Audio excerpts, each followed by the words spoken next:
Hello दोस्तों, स्वागत है आपका स्टोरी हाउस में। एक ऐसी जगह जहां हर कहानी के पीछे छुपी है एक नई दुनिया। तो तैयार हो जाइए क्योंकि कहानी शुरू होने वाली है। महाराष्ट्र के एक जिले में हाल ही में एक नई एसडीएम सविता शर्मा की नियुक्ति हुई। उनके ईमानदार और सख्त फैसलों की पूरे जिले में चर्चा थी। सरकारी बंगले में रहते हुए वह अपने काम में पूरी तरह व्यस्त थी। उस दिन सविता का सरकारी काफिला शहर के रेलवे स्टेशन का निरीक्षण करने के लिए निकला था। उसकी नजर एक कोने में बैठे कुछ भिखारियों के झुंड पर पड़ी।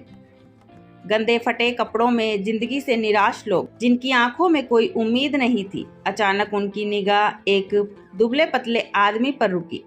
वह आदमी फटे हाल कपड़े में था, बाल बिखरे हुए थे और आंखों में अजीब सी वीरानी थी। वह सड़क किनारे बैठा भीख मांग रहा था, लेकिन उसकी चाल ढाल जानी पहचानी लग रही थी। सविता का दिल तेजी से धड़कने लगा। नहीं, यह नहीं हो सकता। उसने गौर से देखा और फिर उसका दिल मानने को तैयार नहीं हुआ, लेकिन आंखें सच्चाई देख रही थी। सविता का चेहरा सफेद पड़ गया। उसने अरुण की तरफ कदम बढ़ाए। उसकी आवाज प्लेटफॉर्म पर गूंजने लगी। अरुण ने धीरे धीरे सिर उठाया। उसकी आंखों में पहचान की एक हल्की चमक आई, लेकिन फिर वह झुका और सिर झुका ही रह गया। सविता ने गुस्से और सदमे से पूछा, ये क्या हाल बना रखा है? तो अरुण ने कोई जवाब नहीं दिया। वह चुपचाप नीचे जमीन की धूल को घूरता रहा। बोलो, तुम यहाँ इस हालत में क्यों? सविता की आवाज तेज हो गई। स्टेशन पर मौजूद पुलिसकर्मी और अधिकारी यह दृश्य देखकर चौंक गए। मैडम, आप इस भिखारी को जानते हैं? एक पुलिस वाले ने पूछा। सविता कुछ नहीं बोली। उसकी आंखें अरुण के चेहरे पर टिकी थी। अरुण के होठ हिले, लेकिन आवाज नहीं निकली। उसकी आंखों से आंसू बहने लगे। सविता ने एक गहरी सांस ली। चारों ओर लोग खड़े थे और उसे अपनी इज्जत और ओहदे का ख्याल आने लगा। कुछ देर तक दोनों एक दूसरे को देखते रहे। फिर सविता ने कड़क आवाज में कहा, इसे यहाँ से हटाओ। दो पुलिस वालों ने तुरंत आदेश मानते हुए अरुण को धक्का दिया। वह लड़खड़ाकर गिर गया। चलो चलो हटो यहाँ से, पुलिस वाले चिल्लाए। अरुण ने दर्द से कराते हुए सिर उठाया। उसकी आंखों में अब भी एक सवाल था, सविता, क्या तुम इतनी बदल गई हो? लेकिन सविता ने एक बार भी पीछे मुड़कर नहीं देखा। वह सीधे अपनी सरकारी गाड़ी में बैठी और तेजी से वहां से निकल गई। रात का समय था। सविता शर्मा अपनी सरकारी गाड़ी में बैठी ऑफिस से बंगले की ओर जा रही थी। गाड़ी के शीशे से बाहर देखते हुए उसका मन बेचैन था। आज का दिन उसे कभी नहीं भूल सकता। रेलवे स्टेशन पर जिस भिखारी को उसने देखा वह कोई और नहीं बल्कि उसका पति अरुण था। यह अरुण एक शिक्षक था, पढ़ा लिखा इंसान था, फिर इस हालत में कैसे पहुंचा?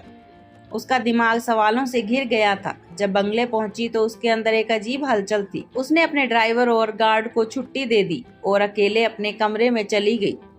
लेकिन उसका मन शांत नहीं हुआ। कुछ देर सोचने के बाद उसने फैसला कर लिया, मुझे खुद जाकर अरुण से मिलना होगा। आज रात ही उसने एक साधारण साड़ी पहन गाड़ी की बजाय स्कूटी उठाई और रात के अंधेरे में रेलवे स्टेशन की ओर निकल पड़ी। स्टेशन पर हल्की रोशनी थी। चारों ओर सन्नाटा था। बस कुछ गाड़ियों की आवाजें बीच बीच में गूंज रही थी। सविता धीरे धीरे प्लेटफॉर्म की ओर बढ़ी। उसका दिल तेजी से धड़क रहा था। वह वहीं पहुंची जहां उसने अरुण को देखा था, लेकिन वह वहां नहीं था। उसने इधर उधर नजर दौड़ाई और कुछ दूरी पर एक ठंडे फर्श पर लेटे अरुण को देखा। कमजोर बुझी हुई आंखें, झुकी हुई, चेहरे पर अजीब सी उदासी। सविता ने एक गहरी सांस ली और धीरे से उसके पास जाकर खड़ी हो गई। अरुण ने धीरे से आंखें खोली। वह चौंक गया। उसने सोचा वह सपना देख रहा है, लेकिन नहीं, सविता सच में उसके सामने खड़ी थी। तुम यहाँ क्यों आए हो? अरुण की आवाज थकी हुई थी। सविता के पास शब्द नहीं थे। वह बस उसे देखती रही। तुम कुछ कहोगी नहीं? अरुण ने फिर पूछा। एक बार सविता ने हिम्मत जुटाई और बोली, तुम यहाँ इस हालत में क्यों? अरुण, ऐसा क्या हुआ कि तुम भीख मांगने पर मजबूर हो गए? अरुण हंस पड़ा। क्या सच में जानना चाहती हो? क्या बस दिखावा कर रही हो? सविता ने धीरे से कहा, मैं सच में जानना चाहती हूँ। अरुण ने एक गहरी सांस ली और फिर बीते दिनों की कहानी शुरू की। तुम्हें याद है सविता, जब मैं एक शिक्षक था, मुझे ईमानदारी के लिए जाना जाता था, लेकिन एक दिन स्कूल में घोटाले का पर्दाफाश किया और कुछ ताकतवर लोगों के खिलाफ आवाज उठाई। फिर क्या, मुझे फंसा दिया गया, झूठे आरोप लगे, नौकरी चली गई और मेरी पहचान मिट गई। तुमने मुझसे कुछ नहीं कहा। अरुण कहता भी कैसे, जब मेरे पास कोई नौकरी नहीं थी, कोई पैसा नहीं था, तो मैं तुम्हारे लायक कैसे रहता।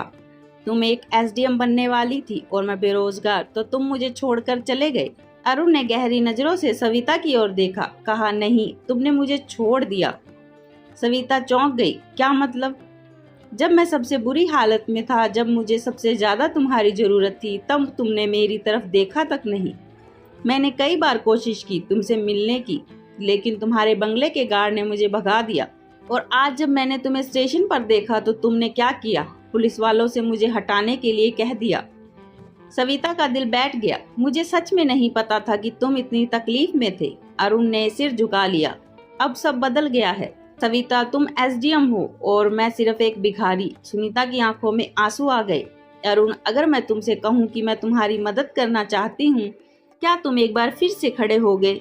अरुण ने उसकी आंखों में देखा, फिर उसने एक लंबी सांस ली और कहा, मैं किसी की दया पर नहीं सविता, लेकिन हाँ, अगर तकदीर में मुझे दूसरा मौका दिया तो उसे जरूर अपनाऊंगा। सविता और अरुण रेलवे स्टेशन पर आमने सामने खड़े थे। अरुण की आंखों में गहरा दर्द था, लेकिन अब उसमें एक नई रोशनी भी झलक रही थी। सविता ने गहरी सांस ली और कहा, तुम्हें दया नहीं देना चाहती, मैं तुम्हारी पहचान वापस दिलाना चाहती हूँ। तुम एक शिक्षक थे, तुमने लोगों को रास्ता दिखाया था, अब खुद भी उठो। अजय कुछ नहीं बोला, बस चुपचाप सविता को देखता रहा। सविता ने अपनी जेब से एक चेक निकाला और उसकी तरफ बढ़ाया। यह 1 लाख रुपए है, एक नई जिंदगी शुरू करो। अरुण ने चेक की तरफ देखा, फिर एक हल्की हंसी के साथ कहा, सविता तुम अब भी नहीं समझी, मैं भीख नहीं लूंगा, मुझे अपने बलबूते पर उठना है।